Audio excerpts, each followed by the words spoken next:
বন্ধুরা, টেক ওয়েবলিংকের নতুন এপিসোডে আপনাকে স্বাগতম। আপনাদের সাথে আমি আছি তারক। আজ আমি দেখাবো আপনার মোবাইল ফোন দিয়ে কিভাবে খুব সহজে আপনার চ্যানেলের জন্য একটা লোগো তৈরি করবেন।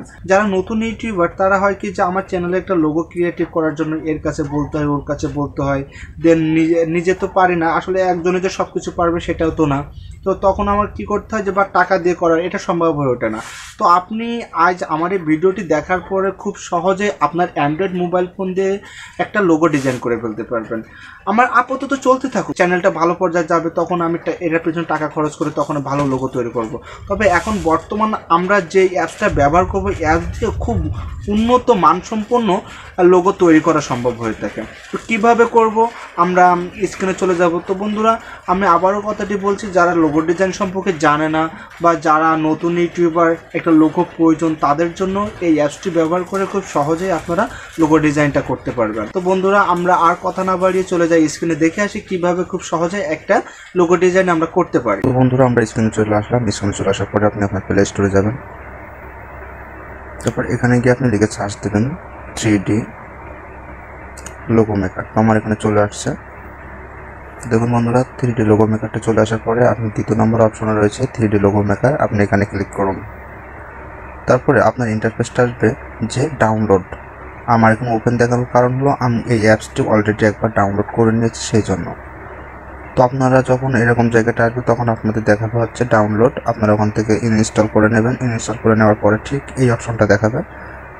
তো এইরকম অপশনটা দেখানোর পরে আপনি এখান থেকে ওপেন করবেন। কিছুটা সময় নেবে। কিছুটা সময় নেওয়ার পরে ঠিক আপনার এরকম একটা পেজ আসবে, ক্রিয়েট টেমপ্লেট, সেভ, রেটাস অ্যান্ড মোর অ্যাপস। তো ক্রিয়েট অপশনে আপনি লোগো ডিজাইন করতে পারবেন। টেমপ্লেট হচ্ছে আপনার ভিডিও অথবা ইমেজের ব্যাকগ্রাউন্ড তৈরি করতে পারবেন। আর আপনি যে ফাইলগুলো সেভ করবেন সেগুলো সেভ অপশনে থাকবে। তো আমরা যেহেতু এখন একটা লোগো তৈরি করবো সেই জন্য ক্রিয়েট অপশনে চলে গেলাম। তো ক্রিয়েট অপশনে আসার পরে ঠিক আপনার এমন একটি ইন্টারফেস আসবে। তো আপনি একটু নিচে মুভ করুন। দেখুন এখানে অসংখ্য আইকন আছে। আপনার পছন্দ মতো যে কোনো একটা আইকন আপনি এখান থেকে চুজ করে নিতে পারেন। ধরে নিন আমি এখান থেকে একটা পছন্দ করে নিই। আচ্ছা, আমি এটা নিলাম। তো এটা যখন আপনি নেবেন তখন এখানে চলে আসবে। আসার পরে এটা আপনি মুভ করে মাঝখানে নিয়ে আসতে পারেন। তারপরে এটা একটু বড় করতে পারেন, অথবা আপনি চাইলে এখান থেকে করে দিতে পারেন। আর এটা হচ্ছে আপনার ঘোরানোর জন্য। তো আমি এটা ঘোরাচ্ছি না, আমি সোজা করে রাখছি। এবার হচ্ছে আপনার এটার কাজ হলো, আপনি যদি এটাকে এর সাথে আর কিছু শ্যাপ অ্যাড করতে চান, তখন এখানে শ্যাপ আছে অসংখ্য। আপনি যে কোনো একটা শ্যাপ ওর মধ্যে নিয়ে অ্যাড করতে পারেন। তো তারপর আছে 3D। তো আমি 3Dটা করে দেখি। 3D অপশন আসার পরে আপনার এরকম তিনটা অপশন দেখাবে, এক্স, ওয়াই, জেড। তো এক্সে চাপ দিলে দেখুন কি হয়, এটা সোজা হচ্ছে। তারপরে আপনার ওয়াইতে দিলে কি হয়, এটা ঘুরতেছে। এবং জেডটা দিলে আপনার এটা কি হচ্ছে, মুভ হচ্ছে। তো আমি এটা এইভাবে রাখলাম। এবারে দেখুন আমি এখানে কিছু টেক্সট অ্যাড করব। তাহলে আপনার টেক্সট অপশনে ক্লিক করতে হবে এবং অ্যাড টেক্সট অপশনে যেতে হবে। যাওয়ার পরে এখানে ডবল ক্লিক করুন। তারপরে আপনি আপনার চ্যানেল অথবা যে কোনো কিছু লিখতে পারেন। তো আমি একটা লিখে দিচ্ছি। তো আমি একটা লিখলাম। লেখার পরে আমি এটা ধরে এখানে নিচে দিয়ে দিব। ওকে। তো এটার বিভিন্ন ফন্ট চেঞ্জ করতে চাইলে এখান থেকে ফন্ট চেঞ্জ করতে পারেন। অনেক ফন্ট আছে এখানে। তো আমি এটা রাখলাম। এবার আপনি এটা কালার চেঞ্জ করতে পারেন।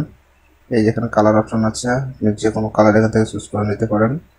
তারপর 3D অপশন। তো 3D অপশন আসার পরে দেখুন আবার এক্স, ওয়াই, জেড তিনটা অপশন আছে। আপনি তিনটা মুভ করে করে দেখতে পারেন কোনটা কোন দিকে মুভ হচ্ছে।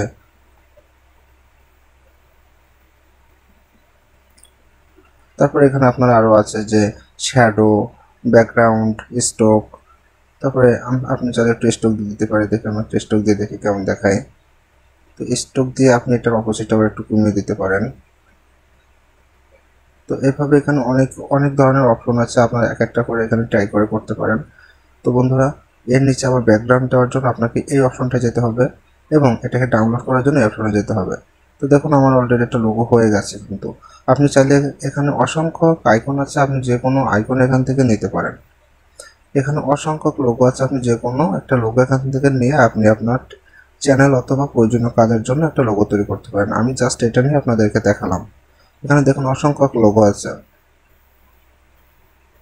একটা আছে।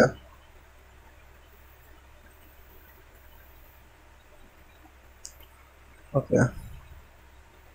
তো তো বন্ধুরা এইভাবে আপনি আপনার প্রয়োজনীয় লোগোটা এখান থেকে তৈরি করতে পারবেন। এবং এখানে 4টা অপশন, লোগো, টেক্সট, ব্যাকগ্রাউন্ড আর ব্যাকগ্রাউন্ড কালার আর হচ্ছে আপনার ডাউনলোড। তো যেহেতু আমি এখন আর কোনো কাজ করতেছি না, আর নিচে যে অপশনগুলো প্রত্যেকটা আলাদা করে সাব অপশন আপনাদেরকে দেখিয়ে দেবে। আপনারা অপশন অনুযায়ী এক একটা কাজ করে দেখবেন যে কোনটা দিয়ে কী হয়, তাহলে আপনারা খুব সহজে বুঝতে পারবেন। আমি যতটুকু প্রয়োজন ততটুকু আমি আপনাদেরকে দেখিয়ে দিলাম, আশা করি বুঝতে পেরেছেন বন্ধুরা। তো এখন এটা আমি একটু ডাউনলোড করি। এখন কোন ফাইলে এটা সেভ করবো, পিএনজি নাকি জেপিজিতে? সাধারণত লোগোর জন্য আমরা পিএনজি ফাইলটা সেভ করে থাকি। তো আমি যেটা সেভ করলাম সেটা সেভ অপশনে যাই। সেভ অপশনে এসে দেখুন যে আমার সেই লোগোটা এখানে তৈরি হয়ে গেছে। আপনি এটা যে কোনো কাজে ব্যবহার করতে পারেন। তো বন্ধুরা আশা করি বুঝতে পেরেছেন যে কীভাবে একটা লোগো তৈরি করবেন। তো বন্ধুরা আশা করি ভিডিওটি ভালো লেগেছে, আর যদি ভালো লেগে থাকে একটা লাইক করবেন, আর কমেন্টে জানাবেন যে আমার ভিডিওটি কেমন হলো, আর এই ভিডিওটি শেয়ার করে আপনার অন্য বন্ধুদের দেখার সুযোগটা করে দেবেন। আর আমার চ্যানেলটি যারা এখনও সাবস্ক্রাইব করেন নাই তারা অবশ্যই আমার চ্যানেলটি সাবস্ক্রাইব